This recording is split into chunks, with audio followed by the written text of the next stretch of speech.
Hello, my name is Euro and welcome to another Baldur's Gate 3 build video. Today I'll be showing you my Bamboozler build, which will be a rogue fighter monk multiclass that is going to focus around a particular gimmick around a certain weapon in the game, which will allow us to one-shot pretty much any character in the game that has access to pockets, or well, that you will have access to their pockets. So characters like, for example, like beasts and so on, or anything that doesn't have pockets that cannot be pickpocketed, this will not work against.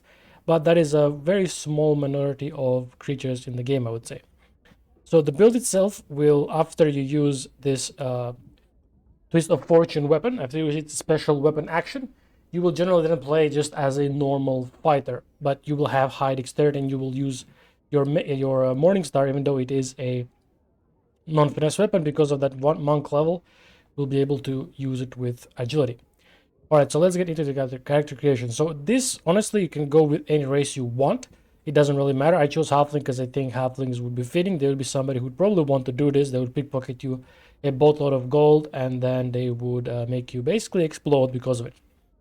For the subrace, I chose Lightful Halfling. It doesn't really matter for the stealth here, as we can go stealthing, but it won't really matter too much, as again, I chose Halfling purely for the sakes of, I think they were more of a comical race. Now for the first level, we're going as a fighter, and for a fighting style, we'll be picking dueling. This will allow us to deal additional 2 damage with our weapon if we are not using a weapon that is two-handed or versatile. So for example, long swords, this will not work with, but something like a Morning Star, this does work with, and also this works with shields. For our ability scores, we're going with 10 strength, 17 dexterity, 16 constitution, and 14 wisdom. 10 strength here is just so I have additional carry weight, but if you prefer to have it in charisma, you can put it in the charisma. It is up to you. I will leave it in strength. Dexterity 17 is we want to have high initiative, so I kind of wanted to have a character that is able to use any weapon almost with dexterity. That's why we need that one monk level. And high dexterity, so it will allow us to gain, of course, extra armor class. But main thing, extra initiative, because if you want to bamboozle characters by making them explode because they have a lot of gold in their pockets all of a sudden, having high initiative, therefore high dexterity, will allow us to do that, since we will be hopefully always going first. 16 constitution is mainly here for our health. We don't need to worry about the concentration saving throws, as we won't be concentrating on spells. And 14 wisdom is here mainly so that we potentially more easier save against spells such as Hold Person or Tasha's Hideous Laughter. Now for the skill proficiencies, I have it in Athletics and Intimidation. I usually like to have at least 1 or 2 dialogue skills so I have proficiency in them, in case one doesn't really work, so I have a backup, or vice versa. And then having Acrobatics or Athletics is also useful. Now, if you don't care about having 2 dialogue skills or Athletics, you could put 1 point or more into, like, 1 in Perception, 1 into Survival. Though Survival you don't need unless you have nobody with it. So usually you would, I would say, have a character that already has Survival, so you don't need it. Perception is useful. Animal Handling is not too great, and neither is History, so I'm going to leave it Intimidation. Now for my character background, I did choose the Guild Artisan. That is why I have proficiency in Insight and Persuasion. That is my favorite background to pick. You can just go with any background you may prefer for your role-playing purposes, or if you have a different preference. Alright, at level 2, we unlock our Action Surge and we can move on to level 3. At level 3, we unlock our subclass, and here I would suggest you take Battle Master. Now, the reason we're going with Battle Master is because the Twist of Fortune special weapon action is only available once per short rest, so 3 times per long rest. And after you use that special weapon action, you'll basically be just a normal fighter. So Battle Master is kind of the best pick here because of the Battle Master maneuvers, which are very effective at crowd control or giving yourself and your allies buffs or enemies debuffs. So for the maneuvers that I would suggest you to take at first is the Trip Attack, Disarming Attack, and then either Riposte or Menacing Attack. Now, Riposte is great because it allows you to, as a reaction, hit a hostile creature if they miss an attack against you. You can choose to retaliate, and then it depends if you hit or miss. But if you do hit them, you deal 1d8 bonus damage to them. Menacing Attack is great because if the enemy fails the saving throw, they're frightened, they cannot move, and they have disadvantage on attack rolls and ability checks. But I'm going with the Riposte is in this example. We'll be getting 2 more maneuvers in later bit in the game. Now for the disarm attack, this maneuver is great because if the enemy fails the saving throw, you force them to drop their weapon, and then you can pick that weapon off the ground, so you are basically permanently disarming them for a fight unless they have a backup weapon like a ranged weapon or similar. Trip attack is very nice for giving yourself advantage against enemies since you make them prone if they fail the saving throw, and then you have advantage against them if you are within 10 feet of that creature. Also, I should mention that disarming attack does not work against creatures or enemies that have permanently armed. You can still use it against them, but you cannot disarm them. So it's still useful to use it against them if you want to deal that additional 1d8 bonus damage. At level 4, we unlock our first feat, and here we're going with the ability improvement +2 into dexterity. Now at this point, or at level 5, you can deal with anti-ethel, where you can potentially get another +1 into any ability score. There, I would suggest you to pick into dexterity, so you'll round it up to a nice 20. You can then also in Act 3 get an additional +2 from the Mirror of Lost for a total of 22. Level 5, we unlock our extra attack and we can move to level 6. At level 6, we unlock our second feat, and here I would suggest you take Savage Attacker. This is going to increase your melee weapon attacks overall generally. So this, what it does is when you're making a melee weapon attack, you roll your damage die twice and you use the highest result. This will be also our last fighter, level 4 now. We'll be getting back to the fighter in a few levels. We need the first few multiclasses. So at level 7, we're going our first multiclass level of the Monk. The reason we want to go as a monk is so we get martial arts deft strikes. What this does is attacks with monk weapons and unarmed strikes do additional 1d4 bludgeoning damage unless their normal damage is higher. We want this for this monk weapon effect. What this means, since we are a fighter, we are proficient with all weapons, so now all weapons except two-handed heavy weapons are considered monk weapons. Therefore, the Twist of Fortune will be a monk weapon and it will scale with our dexterity instead of our strength. So we will have maximum efficiency with it, even though it is not a finessed weapon. And also the attacks with the Twist of Fortune will trigger the martial arts bonus unarmed strike if you want to use a bonus action to attack as well. At level 8, we're now going to multiclass again into a rogue level, reason is we want to get at least 3 levels into rogue, so we get rogue thief, so that we have 2 bonus actions, so it's a lot easier for us to reverse pickpocket mid-combat.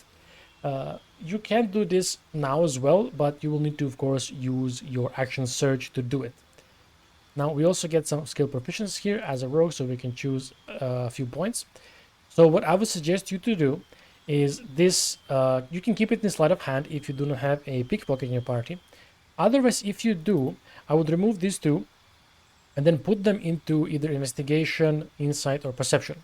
So what I'm going to do is I will put it into investigation, and then the expertise I will also put it into investigation as well.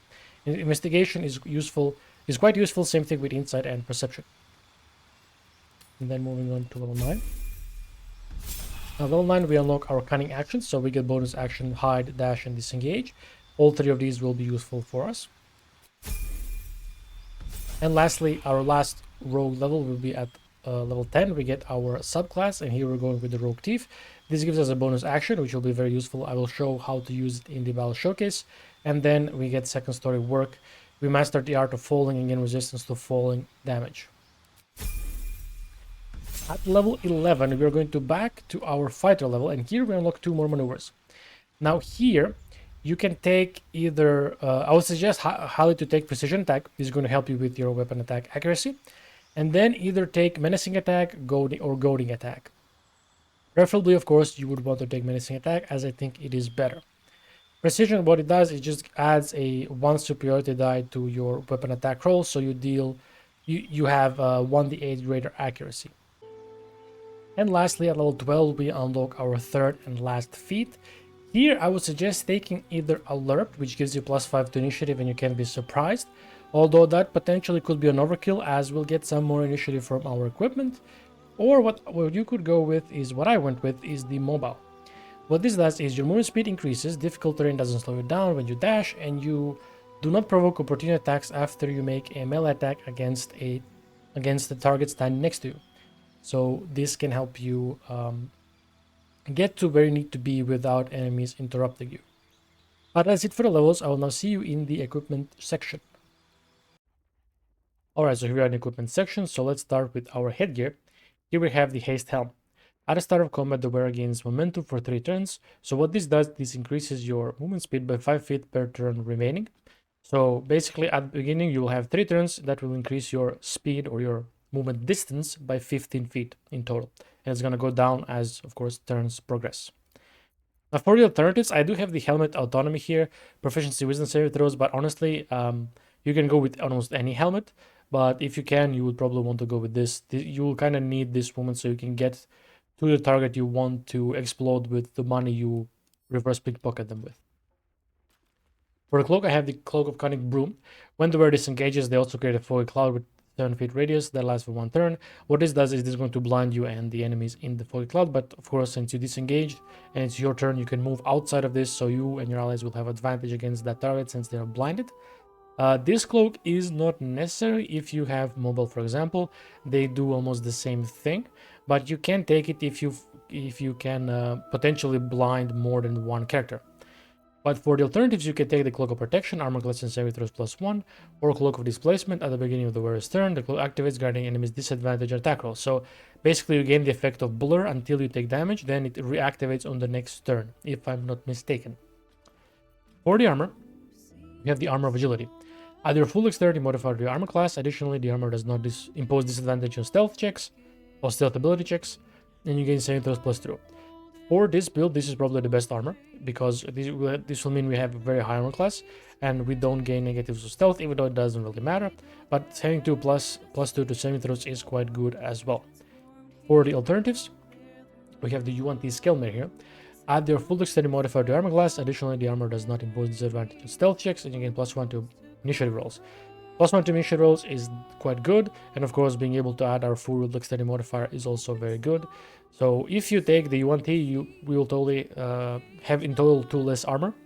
But yeah, both of these are quite good for this character. For the gloves, we're going with the Gauntlets of the War Master. Targets have disadvantage on saving throws against your maneuver and weapon actions, +1 to attack. These gloves are absolutely crucial since, like I said, after we use our Blood Money special weapon action, we will be basically just a normal fighter or Battlemaster, so being able to impose disadvantage on enemies on these attacks is quite useful. Same thing with these, but since we only get these once per short rest, these are going to be more important. For the alternatives, we have the Gloves of the Growling Underdog. The wearer gains advantage on melee attack rolls while surrounded by 2 or more foes. This is quite handy because that's going to be almost always. There are almost always at least 2 enemies around you. In some cases there won't be, but these are absolutely amazing gloves and you get them very early on in the game. We also have here the Gauntlets of Surging Accuracy. When you use Action Surge, you gain 1d4 bonus to attack rolls for the rest of your turn, meaning if you use this on the beginning of your turn of combat, you have a bonus 1d4 on all of your 4 attacks, plus also works on your Flurry of Blows or Unarmed Strikes as well. For the boots, we have the Boots of Persistence.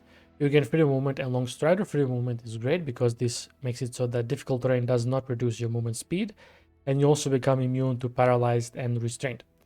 And long strider just gives you 10 feet of movement speed, which is quite good. For the alternatives, we have the Disintegrating Nightwalkers. Can be enwrapped, entangled, ensnared, and can sleep on grease or ice. You also have Misty Step once per short rest. And then lastly, I have the Evasive Shoes here, Acrobatics +1 and Armor Class +1. You would probably want these boots, namely for the Armor Class increase. For the amulet, I have the Broodmother's Revenge. Whenever the wearer is healed, their weapon becomes coated in magic and deals additional 1d6 poison damage. This is very useful for you since you have 2 bonus actions. You can use one to heal after you do your Blood Money combo. So you would have generally almost always the 1d6 bonus poison damage. For the alternatives, we have the Amulet of Misty Step. You get Misty Step once per short rest, so generally pretty good mobility amulet. Then there is the Amulet of the Unworthy. Grant resistance to slashing, but vulnerability to bludgeoning. Since there aren't too many enemies that deal bludgeoning damage, this is actually a quite decent amulet. You just have to make sure that if you fight enemies that deal bludgeoning damage, of course, then unequip it or swap it out for something else. Otherwise, they will deal quite a lot of damage to you. And then we also have the Amulet of the Harpers. Advantage on Wisdom saving throw checks and shield once per long rest.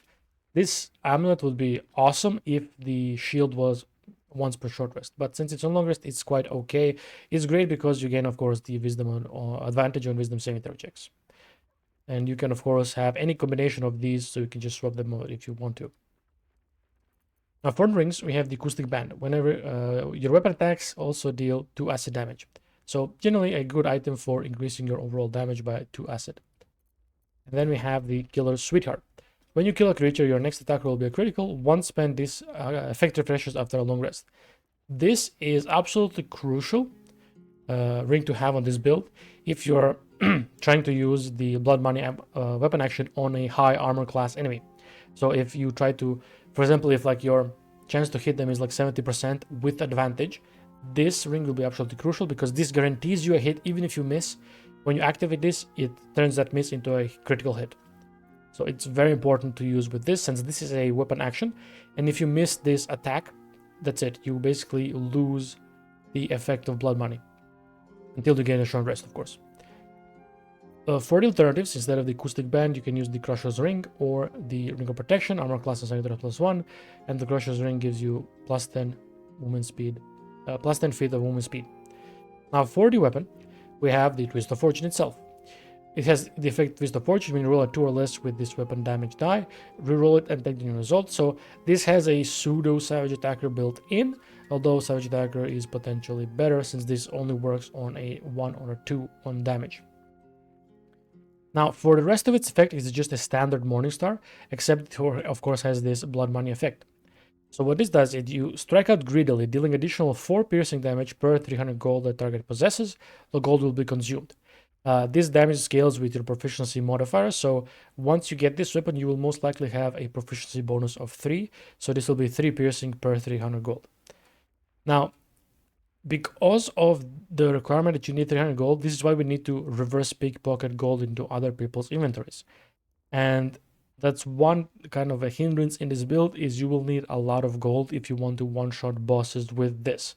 This is where getting one of those guides, like where you can stockpile merchants and you get a lot of gold and various items.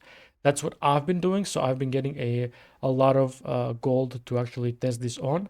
And you'll be surprised on how many characters it actually works on, and how many of them you can actually one-shot as well. So there is that. For the shield, we have the Swire's Sledboard. This shield shrouds the wearer with Force Conduit at the start of its turn in combat. So every turn in combat, you gain +1 to the Force Conduit. And what this does, this is actually a quite nice effect. Bludgeoning, piercing, slashing damage against the affected entity is reduced by 1 per turn remaining. And then if you have 5 turns or more, you take, of course, less damage. So if you have 5 turns, you have you take bludgeoning, piercing, slashing -5. And then also the where you explode and you deal 1d4 force damage to everybody in a 20-foot radius. I think this does not ignore allies, so your allies will take this damage as well. Although 1d4 is not a lot, so it's not too bad.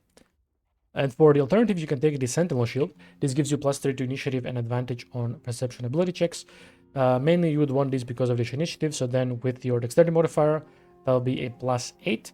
And then, of course, our long-range weapon that we have here, you would have another +3, so a total of 11 initiative bonus from our equipment. This is why we don't necessarily need alert.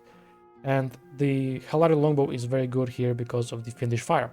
Once per turn, a creature hit by this weapon will possibly be afflicted with Fairy Fire. This is useful for you because you are a, of course, high dexterity fighter, and we can use our long-range weapon and our melee weapon interchangeably, which is quite useful. Now for the alternatives, you can take the Hunting Shortbow or the Gandril's Aspiration, namely because both of these weapons grant you advantage against monstrosity type enemies, or you can take also the Bow of the Banshee, which is quite nice because on hit you possibly inflict frightened on a target, and you gain bonus of 1d4 to attack rolls and damage against frightened creatures. So this is actually a quite decent little shortbow. And lastly here we have the Potion of Invisibility. You will need quite a lot of these, because I find that it is hard to go invisible or hide if enemies are looking directly at you, especially if they have dark vision. This potion will allow us to kind of bypass that. So what we can do is at the start of combat, if we have prepared, or if we need to prepare somebody for the blood money effect, you drink a potion of visibility, you crouch, or if you go next to them, far away enough to the point where you can crouch, because you cannot crouch if you're threatened. You then use first bonus action to drink the invisibility potion, second one to hide, and then you go next to them, pickpocket, reverse pickpocket them the amount of gold you desire. And what's going to happen is, because reverse pickpocketing is not considered an action, it won't consume your action, and it's just going to roll the stealth check. So if somebody is looking towards where you are, you'll most likely fail it, but the money will still go into their inventory. But you won't use your action. So then, with the gold in their inventory, you can then use the blood money to attack them and then one-shot them. And then if it's somebody important, like, I don't know, Starvok or some other character, you can get this rings effect to make sure you hit. All right, so that is it for the equipment section. I will now see you in the combat showcase. Alright, so here we are at the Flaming Fists barracks for yet another battle showcase. So before combat started, I did drink an elixir of vigilance, just to make sure that I'm first before the Steel Watcher, because knowing my luck, I would probably be second and he would manage to maim me. But anyway, so how to reverse pickpocket mid-combat. So what you do is, you drink a potion of invisibility, and then you crouch. Sometimes if you go next to people while invisible and you try to hide, it's gonna say you can't hide while threatened. Sometimes it works, sometimes it doesn't. So just to be safe, you crouch well when there's nobody around you. If you are threatened, you will need to move away, crouch, and come back. Well, let's pretend Fist Colts here is the boss we want to reverse pickpocket some gold into. We go next to him, we then right click him, we pickpocket him. Then we press inventory hotkey, and then let's say I'll put 21,000 gold into his inventory.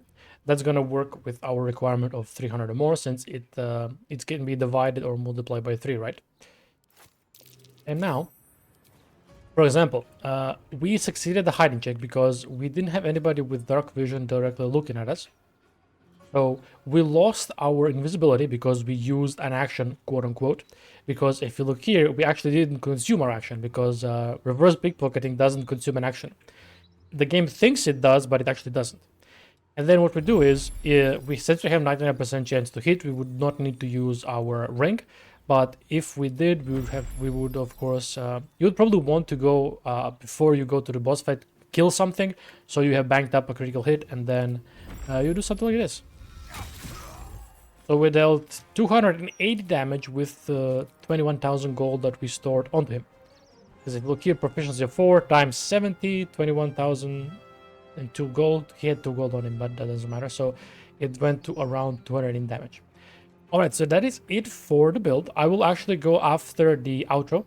I will show you the build in action with a small clip where I do this to Raphael. So for those interested, you can stay after the outro.